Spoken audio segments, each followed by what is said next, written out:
Have served in uniform overseas. What do you make about this call for using U.S. Special Forces to get our folks out? Well, we should certainly be open to that. I mean, we have elite special operations forces who are specifically trained in hostage rescue. I do think we have to be deferential to the Israeli government and the Israeli Defense Forces about the tactical situation on the ground. But if American military forces are called upon and can provide a viable solution to get out American citizens and the citizens of Israel or other nations, then we have to be open to that. What's up, everybody? Major retired Richard Ojeda here, and Arkansas Republican jackaloon Tom Cotton joined Fox News host Shannon Bream over the weekend and exposed himself as a moronic hypocrite. Cotton joins a long list of GOP extremists that are spreading misinformation and lies about the difficult situation in Gaza.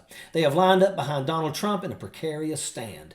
It's not just those small special operations units that we have trained. We have 2 aircraft carriers in the region. We've increased the number of troops and aircraft we have in the region. Yet Hamas is still so contemptuous of President Biden that it hasn't yet released American hostages. This would have never happened under Donald Trump or Ronald Reagan. In fact, if you recall, Jimmy Carter had a hostage crisis with Iran, Hamas's patron, for over 400 days. Iran released those hostages the day Ronald Reagan took office because they were so scared of what Ronald Reagan might do to them. You don't see that kind of fear of President Biden from Hamas or Iran or, frankly, anyone around the world. Shannon Bream wanted to get Cotton's thoughts on the Israeli-Hamas situation and about how to rescue American hostages that have been trapped. Cotton used his opportunity in the spotlight to say that if Donald Trump were president, this whole situation would have never happened. This is the exact same argument that Donald Trump tried to make right after the October attack. It's the same idiotic argument that right-wing extremists have joined in unison, regurgitating every chance they get. So you have a war that's going on, and you're probably going to have to let this play out. You're probably going to have to let it play out because a lot of people are dying. There is no hatred like the Palestinian hatred of Israel and Jewish people, and probably the other way around also. I don't know, it's not as obvious, but probably that's it too. Donald has claimed that the Hamas attack was funded by U.S. tax dollars, and he made an allegation that Israel wasn't prepared for the attack. Remember that with Donald Trump, everything is about revenge. Prime Minister Netanyahu had acknowledged Joe Biden as president after he won the 2020 election. Donald Trump saw this as a betrayal and plotted his revenge thereafter. Trump sold his mugshot t-shirts to anyone that was dumb enough to follow his insightful rhetoric. Tom Cotton is one of those sellouts that are staying loyal to Donald Trump, despite the overwhelming facts that Donald Trump is a criminal who is selling a con.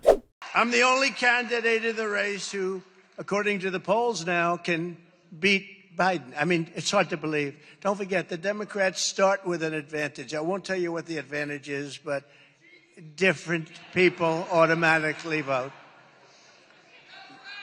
Different people vote, and they sort of are locked into that vote no matter how bad a guy is. If a man's grossly incompetent, he can't speak, he can't put 2 sentences together, he can't find his way off a stage. Let's see, there's a... I got there. I could jump off this one. I could actually do it. He couldn't.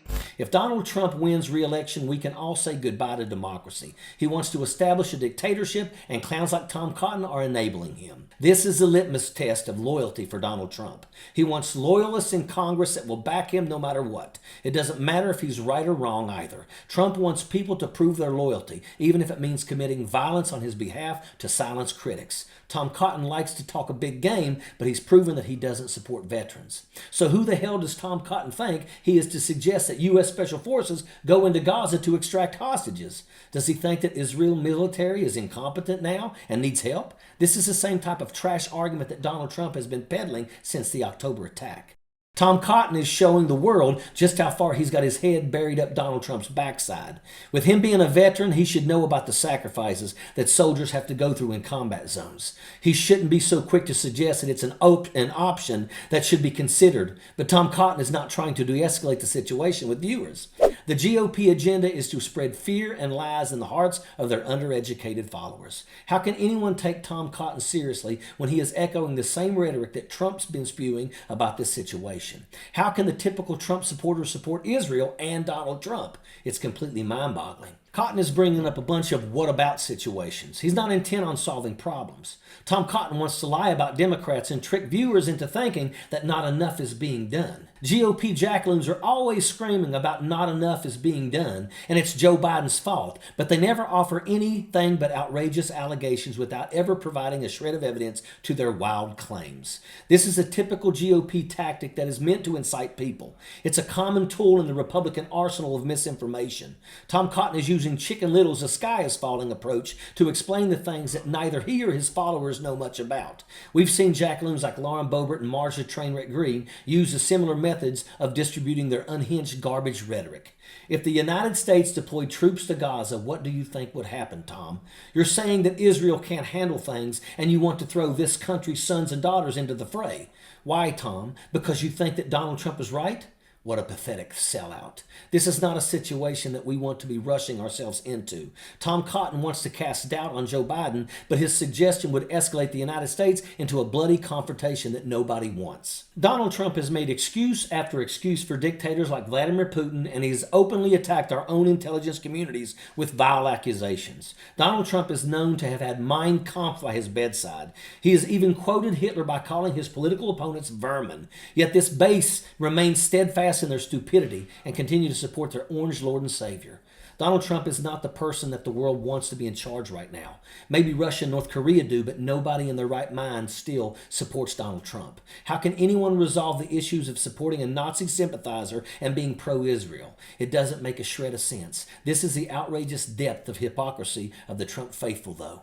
While Tom Cotton is pitching U.S. troops as a viable solution for invading Gaza, he remains loyal to Donald Trump. Tom Cotton is a sellout and would send American troops into harm's way to prove his loyalty to an orange wannabe dictator. The people of Arkansas need a new representative because Tom Cotton is a disgrace. For someone to argue that there is a two-sided system of justice that benefits Democrats while presenting conspiracies and outright lies as a basis of an argument is dumbfounded. But the GOP is not necessarily targeting the smartest of their base with their latest twisting of facts. Tom Cotton and others like him are do as I say, not as I do hypocrites. They hold everyone else to ridiculous standards while giving Donald Trump a free pass, and it's absolutely despicable. And that is a fact. Sappers clear the way, airborne all the way.